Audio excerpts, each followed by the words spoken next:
34वां अध्याय। हिमालय में महल का सृजन। बाबा जी के साथ लाहिड़ी महाशय की प्रथम भेंट एक रोमांचक कहानी है और यह उन कई कहानियों में से केवल एक है जिनसे उस मृत्युंजय महागुरु की विस्तृत झांकी मिलती है। यह उस अद्भुत कहानी को शुरू करने से पहले स्वामी केवलानंद जी के प्रारंभिक शब्द थे। पहली बार उन्होंने जब यह कहानी मुझे बताई थी तो मैं अक्षरशः मंत्रमुग्ध हो गया था। अन्य कई अवसरों पर भी मैं अपने शांत प्रकृति संस्कृत शिक्षक को यह कहानी मुझे फिर से सुनाने के लिए मना लिया करता था।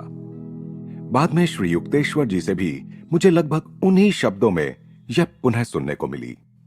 लाहिड़ी महाशय के इन दोनों शिष्यों ने यह रोमांचक कहानी सीधे अपने गुरु के मुंह से सुनी थी। लाहिड़ी महाशय ने बताया था, बाबा जी के साथ मेरी पहली भेंट मेरे 33वें वर्ष में हुई थी। 1861 की शरद ऋतु में मैं दानापुर में सरकार के मिलिट्री इंजीनियरिंग विभाग में अकाउंटेंट के पद पर कार्यरत था। एक दिन सुबह ऑफिस मैनेजर ने मुझे अपने ऑफिस में बुलाया।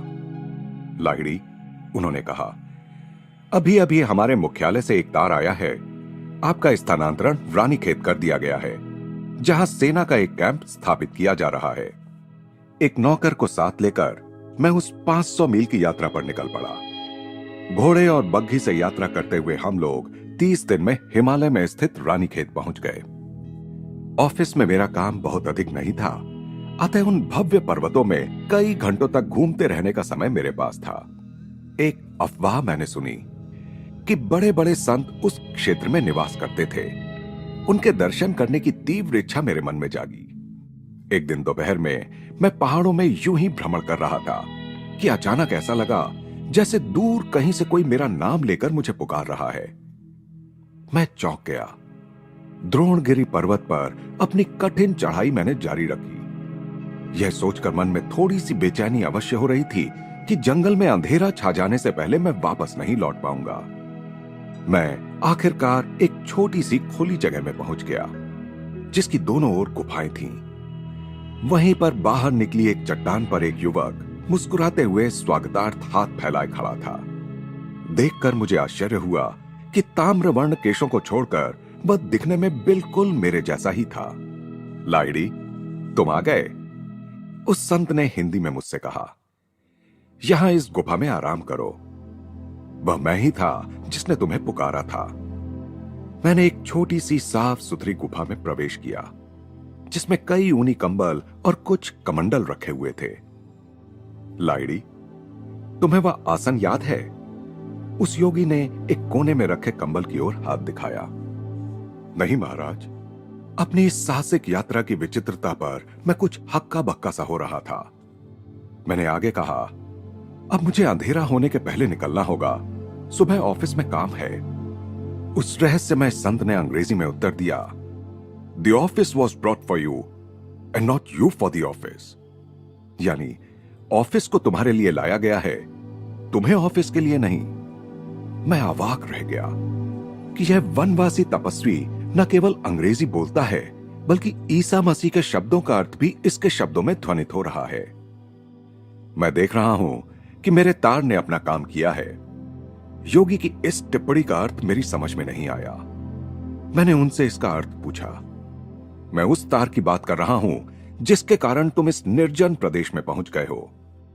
मैंने ही तुम्हारे वरिष्ठ अधिकारी के मन को गुप्त रूप से यह सुझाव दिया था कि तुम्हारा स्थानांतरण रानीखेत कर दिया जाए। जब कोई मनुष्य मानव मात्र के साथ एकता अनुभव करता है, तब उसके लिए सभी मानव मन संचार केंद्र बन जाते हैं और वह उनके माध्यम से अपनी इच्छा के अनुसार कार्य कर सकता है। फिर उन्होंने कहा, लाहिड़ी, निश्चय ही यह गुफा तो तुम्हें सुपरिचित प्रतीत होती होगी। जब मैं हतप्रभ होकर चुपचाप खड़ा रहा, तो उस संत ने मेरे पास आकर मेरे माथे पर धीरे से आघात किया। उनके चुंबकीय स्पर्श से मेरे मस्तिष्क में एक अद्भुत प्रवाह बह पड़ा, जिसने मेरे पूर्व जन्म की मधुर स्मृतियां जगा दी। मुझे याद आ गया। आनंद के आवेग से मेरा कंठ अवरुद्ध सा हो गया।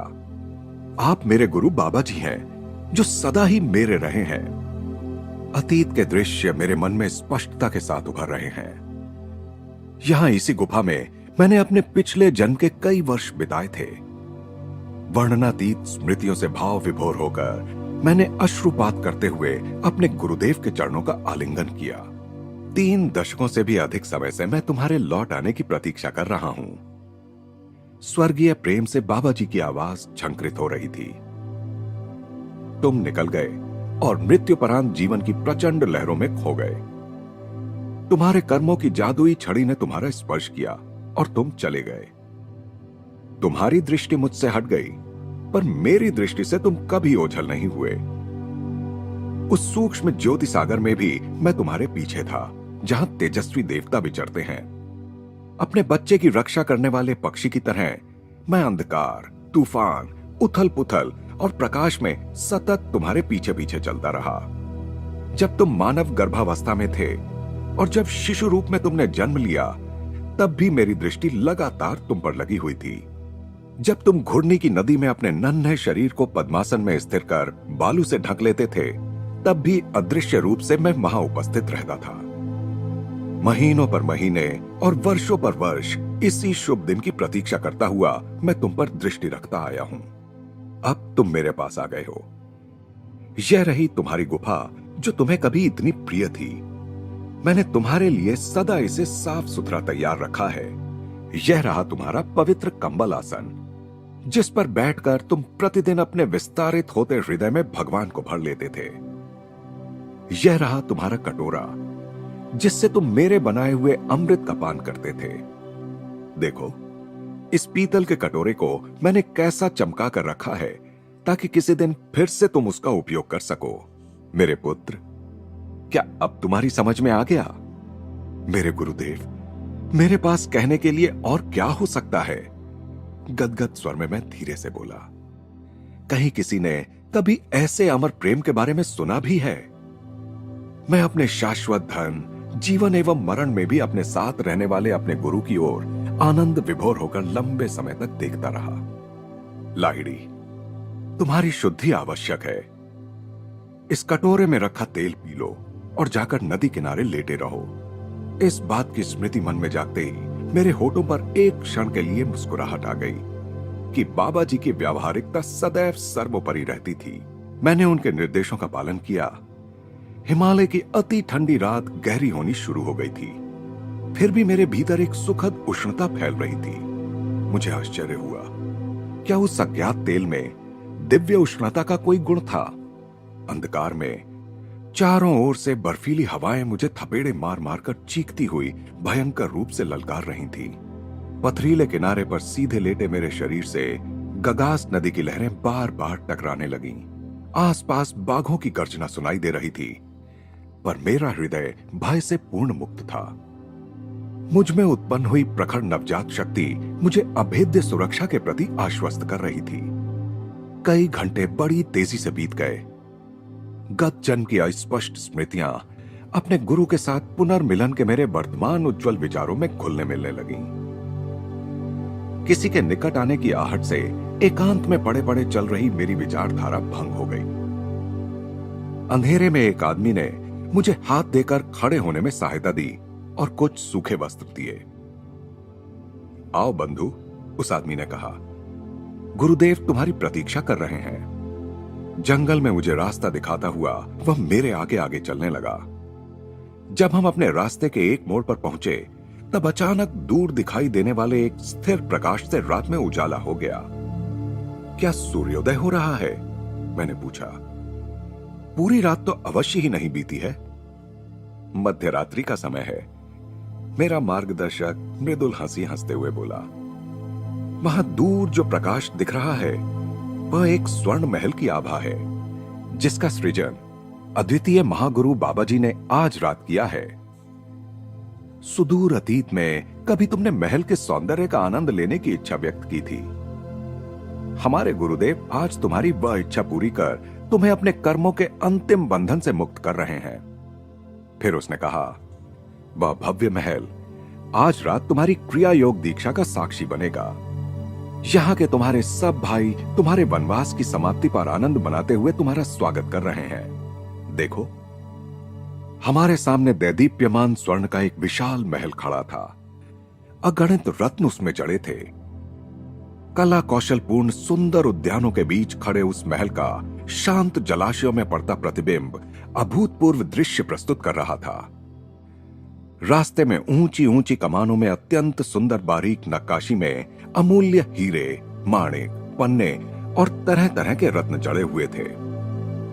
उज्जवल माणिकों की लाल लाल आभा से दैदीप्यमान लगते द्वारों पर देवताओं जैसे दिखने वाले दिव्य कांतिमान पुरुष खड़े किए गए थे। अपने साथी के पीछे पीछे मैं एक प्रशस्त दीवान खाने में पहुंचा। धूप और गुलाबों की सुगंध से वहां का वातावरण महक रहा था। मंद दीपों का रंग बिरंगा प्रकाश फैला हुआ था। वहां भक्तों की छोटी छोटी मंडलियां बैठी हुई थीं, जिनमें कुछ भक्त गौर वर्ण थे तो कुछ श्यामल वर्ण। उनमें से कुछ धीमे स्वर में मंत्रोच्चारण कर रहे थे तो कुछ आंतरिक शांति में मग्न होकर चुपचाप ध्यानस्थ बैठे हुए थे। समस्त वातावरण आनंद से भरा हुआ था।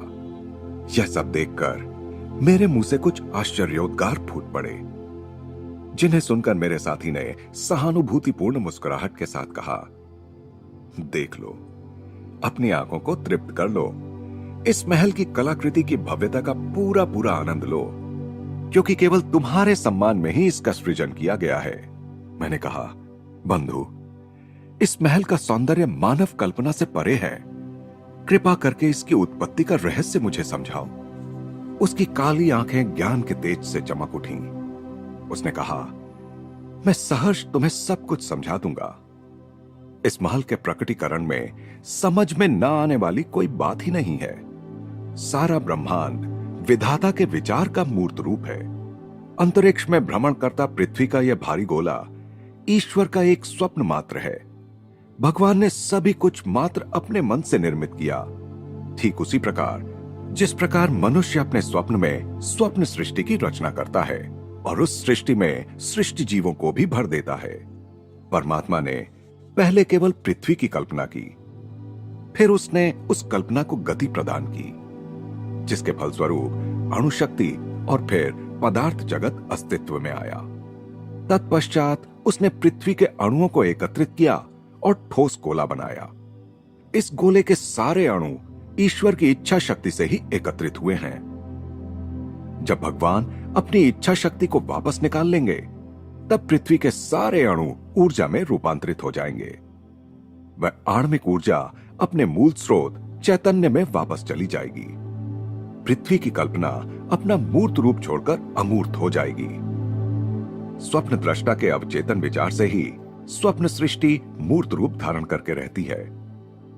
जागृतावस्था में जब वह जोड़कर रखने वाला विचार वापस खींच लिया जाता है, तो स्वप्न और उस स्वप्न के तत्व विलीन हो जाते हैं। मनुष्य आंखें बंद कर स्वप्न सृष्टि खड़ी कर लेता है, जो जागने पर वह बिना किसी प्रयास के विसर्जित कर देता है।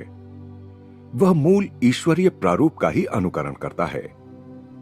इसी प्रकार जब वह ब्रह्म चैतन्य में जागता है, तो इस ब्रह्म स्वप्न सृष्टि के भ्रम को अनायास ही विसर्जित कर देता है। परमात्मा की अनंत सर्वार्थ साधक इच्छा शक्ति के साथ एक रूप होने के कारण बाबा जी मूलभूत अणु परमाणुओं को एकत्रित कर कोई भी आकार धारण करने की आज्ञा दे सकते हैं। क्षण भर में मूर्त रूप दिया गया यह स्वर्ण महल उतना ही वास्तविक है जितनी वास्तविक यह पृथ्वी है। बाबा जी ने उसी प्रकार इस महल का सृजन अपने मन से किया है और अपनी इच्छा शक्ति से उसके अणुओं को एक साथ पकड़कर रखा है, जिस प्रकार ईश्वर के विचार ने पृथ्वी का सृजन किया और उसकी इच्छा शक्ति इसके अस्तित्व को बनाए हुए है। फिर उसने कहा, जब इस महल के सृजन का उद्देश्य पूरा हो जाएगा, तब बाबा जी उसे विसर्जित कर देंगे।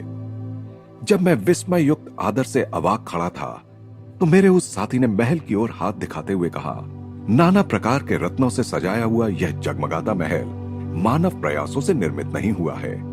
इसका सोना और जवाहरात परिश्रम पूर्वक खदानों से नहीं निकाला गया है।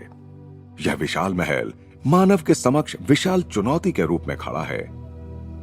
जो कोई भी स्वयं को ईश्वर के पुत्र के रूप में पहचान लेगा, जैसे बाबा जी ने स्वयं को पहचान लिया है, वह अपने अंदर छिपी अनंत शक्तियों के द्वारा कोई भी लक्ष्य प्राप्त कर सकता है।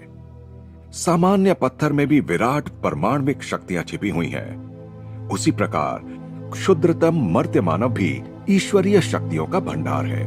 उस महात्मा ने पास ही रखी एक मेज से एक अत्यंत सुंदर फूलदान उठा लिया, जिसकी मूठ उसमें जड़े हीरों से जगमगा रही थी।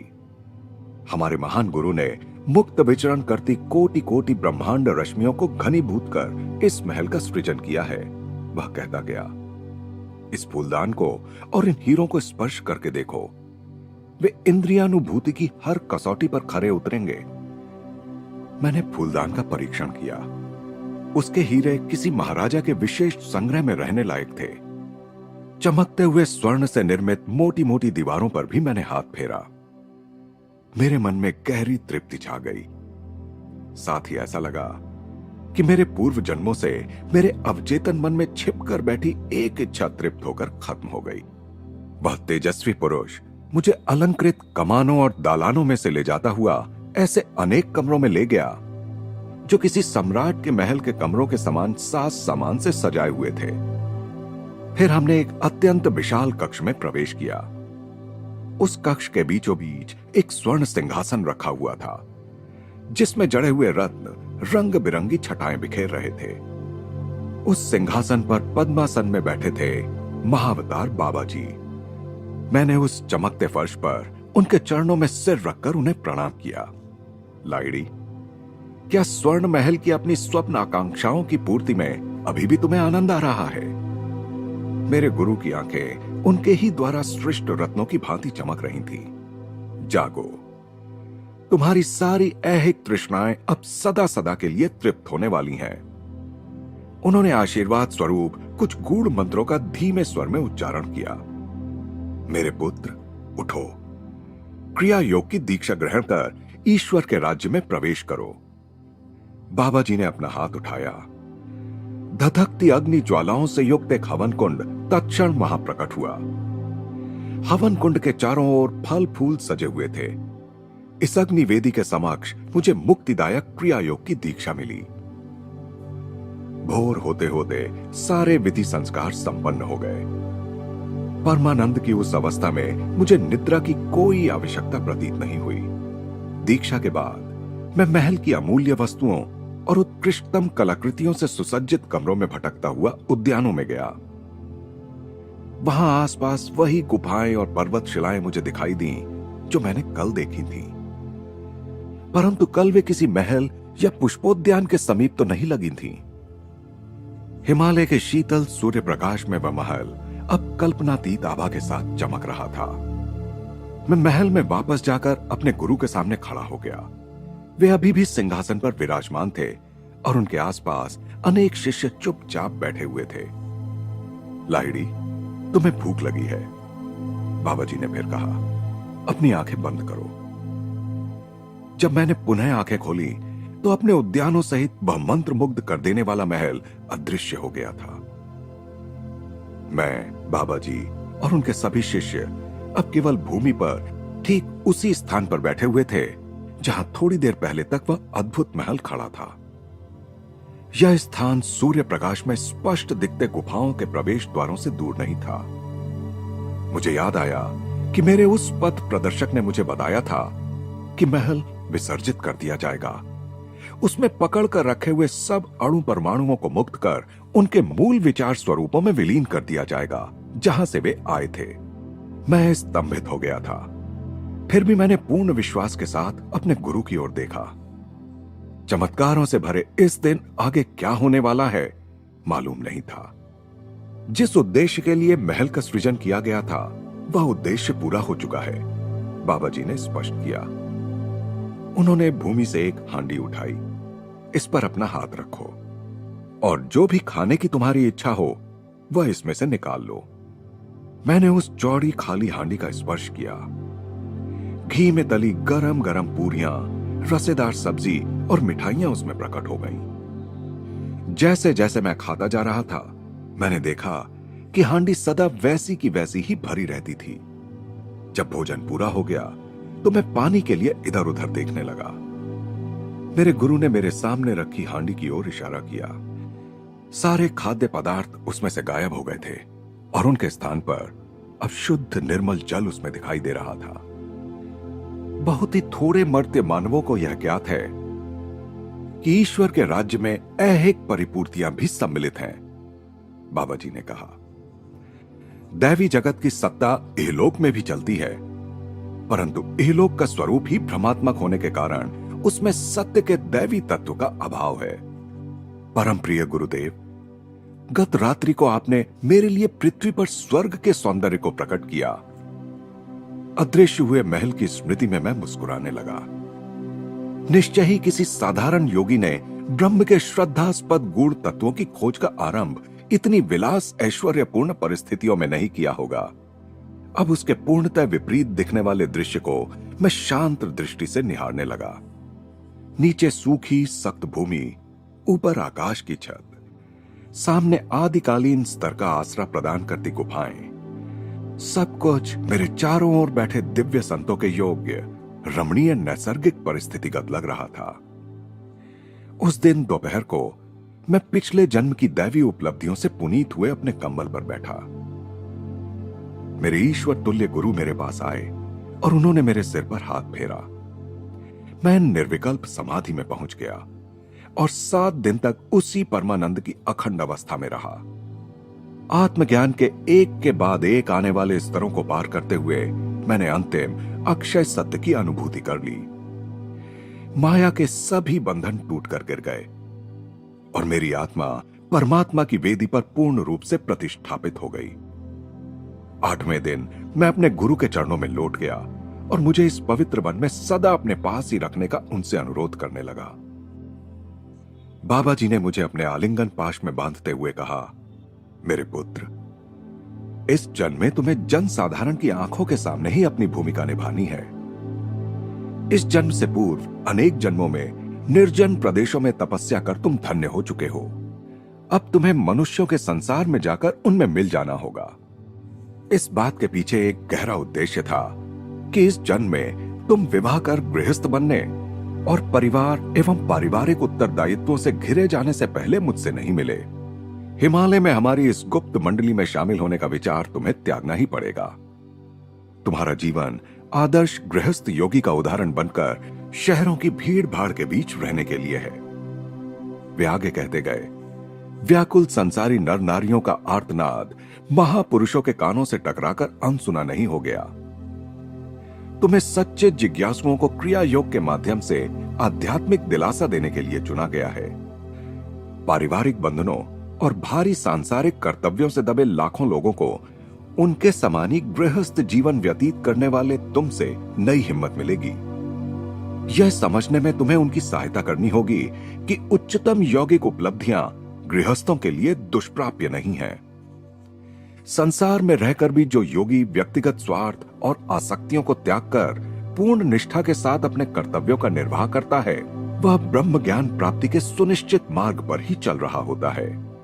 तुम्हारे लिए संसार को त्यागने की कोई आवश्यकता नहीं है, क्योंकि आंतरिक स्तर पर तुमने पहले ही इसके प्रत्येक कर्म बंधन को तोड़ दिया है। इस संसार के न होते हुए भी तुम्हें उसी में रहना है। अभी कई वर्षों तक तुम्हें पूर्ण अंतःकरण पूर्वक अपने पारिवारिक, व्यावसायिक, नागरिक और आध्यात्मिक कर्तव्यों को पूरा करना है।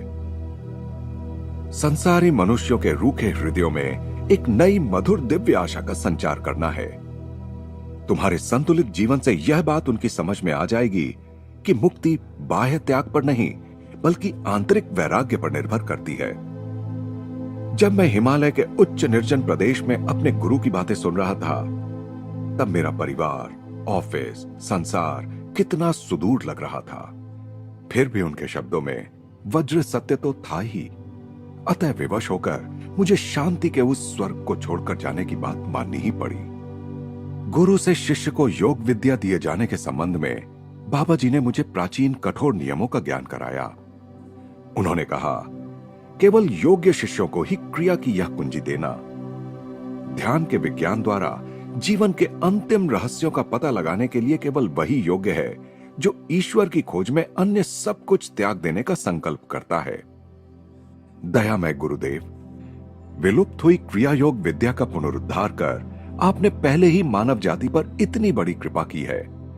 अब शिष्यत्व की कठोर आवश्यकताओं को शिथिल करके क्या और थोड़ी कृपा नहीं करेंगे? मैं अनुनय पूर्वक बाबा जी की ओर देखता रहा। मेरी आपसे प्रार्थना है कि आप मुझे सभी सच्चे जिज्ञासुओं को क्रिया योग सिखाने की अनुमति प्रदान करें, चाहे वे प्रारंभ में पूर्ण आंतरिक वैराग्य की प्रतिज्ञा ना भी कर पाए। संसार के त्रिविध तापों से त्रस्त नर नारियों को विशेष प्रोत्साहन देने की आवश्यकता है। यदि क्रिया दीक्षा से उन्हें वंचित रखा जाएगा तो शायद वे कभी मुक्ति के मार्ग पर चलने का प्रयास ही ना करें। तथास्तु, तुम्हारे माध्यम से ईश्वरीय इच्छा प्रकट हुई है। जो भी विनम्रता के साथ तुमसे सहायता की याचना करें, उन सबको क्रिया दे दो, करुणामय गुरुदेव ने कहा। थोड़ी देर मौन रहकर बाबा जी ने कहा, अपने प्रत्येक शिष्य को भगवत गीता का वह अमर वचन अवश्य बताना, स्वल्पमप्यस्य धर्मस्य त्रायते महतो भयात्, अर्थात इस धर्म का थोड़ा सा भी साधन जन्म मृत्यु के चक्र में निहित महान भय से तुम्हारी रक्षा करेगा। दूसरे दिन प्रातःकाल जब मैं विदा लेने के लिए गुरुदेव के चरणों में प्रणाम कर रहा था, तब उन्हें छोड़कर जाने में मेरी गहरी अनिच्छा को उन्होंने भांप लिया।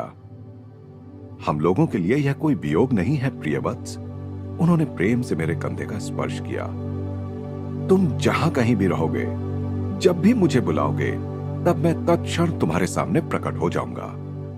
उनके इस अमूल्य वरदान से आश्वस्त होकर और ब्रह्म ज्ञान के नव प्राप्त स्वर्ण से समृद्ध होकर मैं पर्वत से नीचे उतरने लगा। ऑफिस में मेरे सहयोगियों ने मेरा स्वागत किया। 10 दिन तक वे सोच रहे थे कि मैं हिमालय के जंगलों में खो गया था। इसके शीघ्र बाद ही मुख्यालय से एक पत्र आया। उस पत्र में लिखा था, लाहिड़ी को दानापुर कार्यालय में वापस लौट जाना चाहिए। उनका रानीखेत स्थानांतरण गलती से हुआ है। रानीखेत में किसी दूसरे आदमी को भेजा जाना चाहिए था। भारत के इस दूरतम स्थान में मुझे पहुंचा देने वाली घटनाओं के पीछे छिपे गुप्त प्रवाहों का विचार कर मैं मुस्कुराया।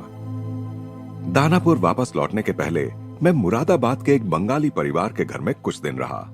वहां 6 मित्र मुझसे मिलने आए।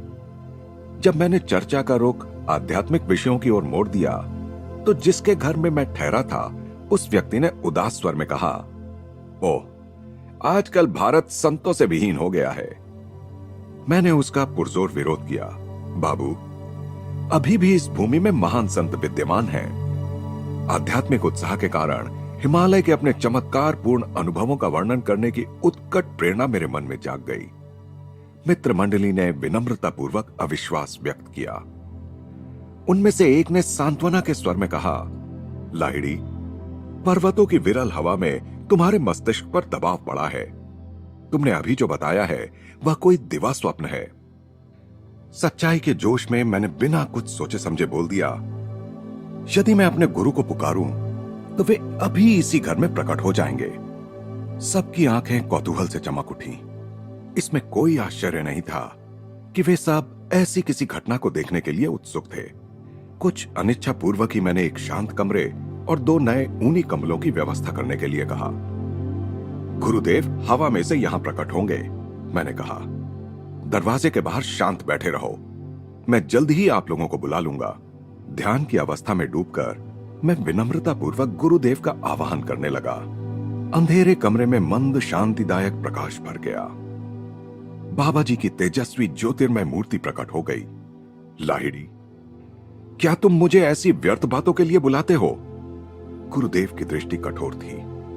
सत्य सच्चे साधकों के लिए है, व्यर्थ कुतूहल वालों के लिए नहीं।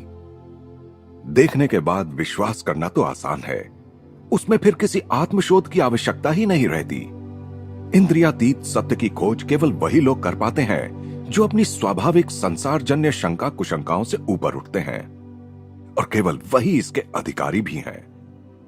फिर उन्होंने गंभीर होकर कहा, मुझे जाने दो। मैं अनुनय विनय करता हुआ उनके चरणों में गिर पड़ा। पूज्य गुरुदेव, अपनी गहरी भूल मेरी समझ में आ गई है, मैं उसके लिए आपसे क्षमा मांगता हूं। आध्यात्मिक दृष्टि से इन अंधे लोगों के हृदय में विश्वास जगाने के लिए ही मैंने आपको बुलाने का साहस किया। अब जब आप मेरी प्रार्थना पर कृपा करके यहां पधारे ही हैं, तो कृपया मेरे मित्रों को आशीर्वाद दिए बिना चले मत जाइए। वे अविश्वासी भले ही हों, परंतु कम से कम मेरे अद्भुत कथन की जांच करने के लिए तो तैयार थे। ठीक है, मैं थोड़ी देर रुक जाता हूं। मैं नहीं चाहता कि तुम्हारे मित्रों के सामने तुम्हारी बात मिथ्या सिद्ध हो। बाबा जी का चेहरा अब नरम पड़ गया था, परंतु उन्होंने सौम्य स्वर में आगे कहा, इसके बाद मेरे पुत्र, मैं तभी आऊंगा जब तुम्हें मेरी आवश्यकता होगी। जब जब तुम बुलाओगे तब तब सदैव ही नहीं आऊंगा। जब मैंने दरवाजा खोला तब बाहर बैठी छोटी सी मंडली में तनावपूर्ण सन्नाटा छाया हुआ था। मेरे मित्र कंबल के आसन पर विराजमान ज्योतिर्मय मूर्ति की ओर ऐसे देख रहे थे मानो उन्हें अपनी आंखों पर विश्वास नहीं हो रहा हो। यह सामूहिक सम्मोहन है। एक आदमी उद्दत भाव से हंसा। हमें पता चले बिना कोई भी इस कमरे में नहीं जा सकता था। बाबा जी मुस्कुराते हुए आगे बढ़े और उनमें से प्रत्येक को अपने उष्ण ठोस शरीर का स्पर्श करके देखने के लिए इशारा किया। सारे संदेह मिट गए। मेरे मित्रों ने पश्चाताप विदग्ध श्रद्धा और आदर के साथ उनके चरणों में साष्टांग प्रणाम किया। हलवा बनाया जाए, बाबा जी ने कहा। मैं समझ गया कि उन लोगों को अपने स्थूल शरीर की वास्तविकता का और अधिक विश्वास दिलाने के लिए ही बाबा जी ने वह आदेश दिया था। जब तक हलवा तैयार हो रहा था, महागुरु विनम्रता के साथ बातें करते रहे। उन संशयात्माओं का दृढ़ भक्तों में रूपांतरण देखते ही बनता था। हलवा खाने के बाद बाबा जी ने हम सबको एक एक कर आशीर्वाद दिया। अचानक प्रकाश कौंधा। हम सब ने बाबा जी के शरीर के विद्युत तत्वों को पल भर में रसायन विकर्षित होकर फैलते जाते वाष्पमय प्रकाश में परिवर्तित होते देखा। महागुरु की ईश्वर के साथ एक रूप हुई इच्छा शक्ति ने उनके शरीर के रूप में एकत्रित पकड़ रखे आकाश तत्व के अणुओं पर अपनी पकड़ ढीली कर दी और उसी के साथ करोड़ों प्राण कणिकाओं के स्फुल्लिंग अनंत ब्रह्म सागर में विलीन हो गए। स्वयं अपनी आंखों से आज मैंने मृत्यु पर विजय पाने वाले को देख लिया। उस मंडली में से मैत्र नामक एक व्यक्ति ने अत्यंत श्रद्धा के साथ कहा। नव जागृति के आनंद से उनका चेहरा ही बदल गया था। परम गुरु देश और काल के साथ ऐसा खिलवाड़ कर गए जैसे कोई बच्चा पानी के बुलबुलों के साथ खेलता है। मैंने ऐसे पुरुष का दर्शन कर लिया जिनके हाथ में स्वर्ग और पृथ्वी की कुंजियां हैं। लाहिड़ी महाशय ने अंत में कहा था, इसके बाद शीघ्र ही मैं दानापुर चला गया। परम तत्व में दृढ़ता के साथ स्थिर होकर मैंने पुनः गृहस्थ के बहुविध पारिवारिक एवं व्यावसायिक दायित्वों को अंगीकार कर लिया। लाहिड़ी महाशय ने स्वामी केवलानंद जी और स्वामी श्री युक्तेश्वर जी को बाबा जी के साथ अपनी एक और भेंट की कहानी भी बताई थी। वह अवसर उन अनेक अवसरों में से एक था जब परम गुरु ने अपना वचन निभाया था कि मैं तभी आऊंगा जब तुम्हें मेरी आवश्यकता होगी। घटना स्थल था इलाहाबाद का एक कुंभ मेला। लाहिड़ी महाशय ने अपने शिष्यों को बताया था। ऑफिस की थोड़े दिनों की छुट्टियों में मैं वहां गया था। कुंभ मेले में सम्मिलित होने के लिए दूर दूर से आए साधु सन्यासियों के बीच मैं घूम रहा था। तभी मेरी दृष्टि भस्म रमाए हाथ में भिक्षा पात्र लिए एक साधु पर पड़ी। तुरंत ही मेरे मन में विचार उठा कि वह साधु पाखंडी है, जिसने वैराग्य के बाह्य चिन्ह तो धारण कर रखे हैं, पर अंतर में उन चिन्हों से संबंधित चारुता नहीं है। इस साधु से आगे बढ़ा ही था कि मेरी विस्मित दृष्टि बाबा जी पर पड़ी। वे एक जटाधारी सन्यासी के आगे नतमस्तक थे। गुरुजी, मैं क्षण भर में उनके पास पहुंच गया। प्रभु, आप यहां क्या कर रहे हैं? मैं इस सन्यासी का पद प्रक्षालन कर रहा हूं और फिर मैं इनके खाना पकाने के बर्तन मांजूंगा। बाबा जी मेरी ओर देखकर किसी नन्हे शिशु की तरह मुस्कुराए। मैं समझ गया कि वे मुझे सूचित कर रहे थे कि मैं कभी किसी की आलोचना ना करूं, बल्कि सभी देह मंदिरों में समान रूप से वास करने वाले ईश्वर को देखूं। वह देह मंदिर चाहे उच्च व्यक्ति का हो या छोटे व्यक्ति का। और फिर परम गुरु ने कहा, ज्ञानी अज्ञानी साधुओं की सेवा करके मैं उस सबसे बड़े सद्गुण को सीख रहा हूं जो ईश्वर को अन्य सभी सद्गुणों से अधिक प्रिय है, विनम्रता।